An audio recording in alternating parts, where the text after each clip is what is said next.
Hello students, आज हम सामाजिक अध्ययन शिक्षण विषय के अंतर्गत अध्ययन कर रहे हैं। छात्रों, आज का हमारा टॉपिक बहुत ही रुचिकर और बहुत ही महत्वपूर्ण है।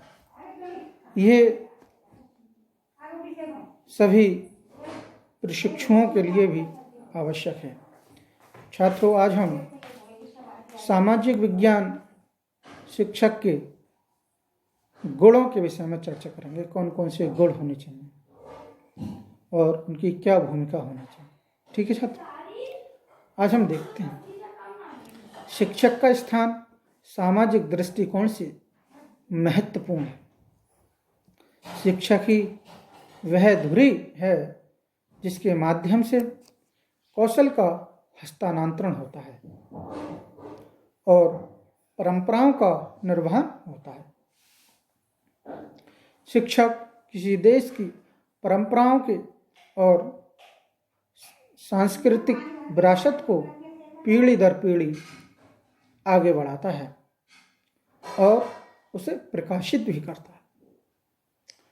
भारत के भूतपूर्व राष्ट्रपति डॉक्टर राधाकृष्णन ने शिक्षक के संबंध में कहा है, शिक्षक राष्ट्र के कल्याण और भविष्य की धरोहर के रक्षक हैं। क्या है? शिक्षक राष्ट्र के कल्याण और भविष्य की धरोहर के रक्षक हैं। इसी संदर्भ में हुमायूं कबीर ने भी कहा है। हुमायूं कबीर ने कहा, शिक्षक राष्ट्र के भाग्य के निर्णायक हैं, भाग्य विधाता हैं। ठीक। शिक्षक के समर्थन में शिक्षा आयोग 64 और 66 ने भी कहा, राष्ट्र के भाग्य का निर्माण कक्षाओं में हो रहा है। शिक्षा आयोग 64-66 ने क्या कहा? राष्ट्र के भाग्य का निर्माण कक्षाओं में हो रहा है। ठीक। अतः कह सकते हैं सामाजिक पुनर्निर्माण की दृष्टि से शिक्षक की योग्यताएं, उसके व्यक्तिगत गुण, व्यावसायिक प्रशिक्षण और उसकी स्थिति महत्वपूर्ण तत्व हैं। इस दृष्टि को ध्यान में रखते हुए यूनेस्को द्वारा प्रकाशित रिपोर्ट में शिक्षक के संदर्भ में 4 बातों पर बल दिया है। कितनी बातों पर बल दिया है? 4 बातों पर बल दिया है। कौन कौन सी? नंबर 1, ज्ञान के लिए अधिगम, लर्निंग टू नो। नंबर 2, कार्य के लिए अधिगम, लर्निंग टू डू। नंबर 3, जीने के लिए अधिगम, लर्निंग टू लाइव। नंबर 4, आत्मानुभूति के लिए अधिगम, लर्निंग टू सेल्फ एक्चुअलाइजेशन। ठीक। अब हम देखते हैं अच्छे अध्यापक के गुण क्या क्या। अध्यापक छात्र के अज्ञान रूपी अंधकार को दूर करता है, ज्ञान का प्रकाश फैलाकर मानवता के पथ को अलौकिक करता है। इसलिए अध्यापक को राष्ट्र निर्माता कहा जाता है। डॉक्टर राधाकृष्णन ने के अनुसार समाज में अध्यापक का स्थान अत्यंत महत्वपूर्ण है। वह एक पीढ़ी से दूसरी पीढ़ी को बौद्धिक परंपराएं और तकनीकी कौशल पहुंचाने का केंद्र है और सभ्यता के प्रकाश को प्रज्वलित रखने में सहायता देता है। अध्यापक के गुण कौन कौन से होने चाहिए? जैसे नंबर 1, प्रतिभाशाली व्यक्तित्व होना चाहिए, चारित्रिक गुणों से परिपूर्ण होना चाहिए, ज्ञान का पिपासु हो, व्यावसायिक गुणों से युक्त हो और नंबर 5, निष्पक्ष होना चाहिए। नंबर 6, भाषण कला में निपुण होना चाहिए। नंबर 7, शोध कार्यों में रुचि होनी चाहिए। तो आज हम इन्हीं एक एक गुणों को वर्णन करते हैं। नंबर 1, प्रतिभाशाली व्यक्तित्व का होना। अध्यापक शरीर से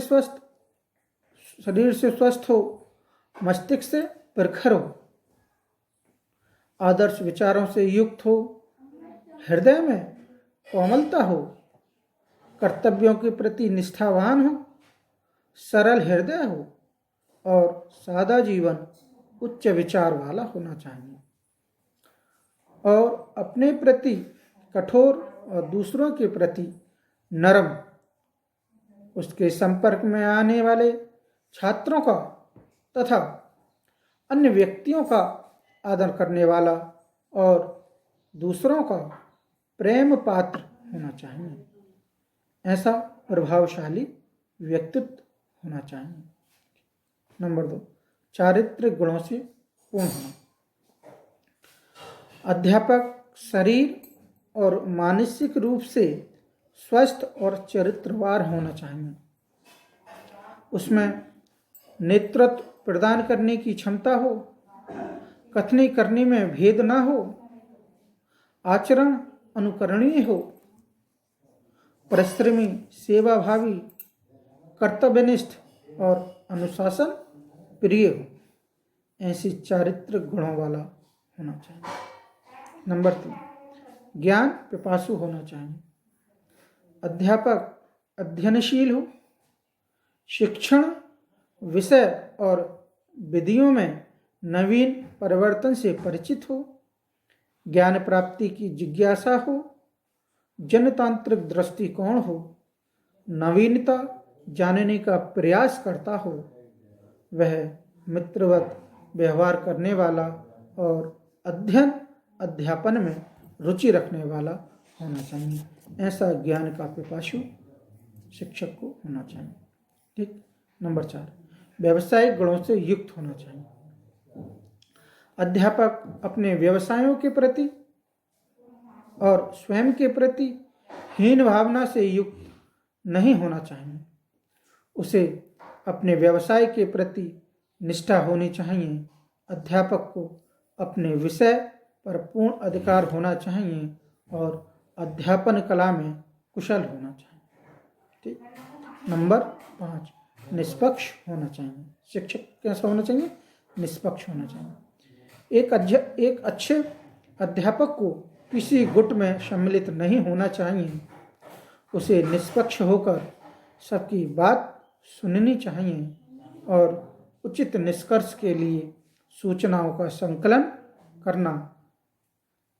करना चाहिए। उसे प्रयत्न करना चाहिए कि विद्यालय का वातावरण निष्पक्ष हो, उसमें किसी प्रकार का भेदभाव ना रहे। नंबर 6, भाषण कला में निपुण होना चाहिए। अध्यापक को एक कुशल वक्ता होना चाहिए।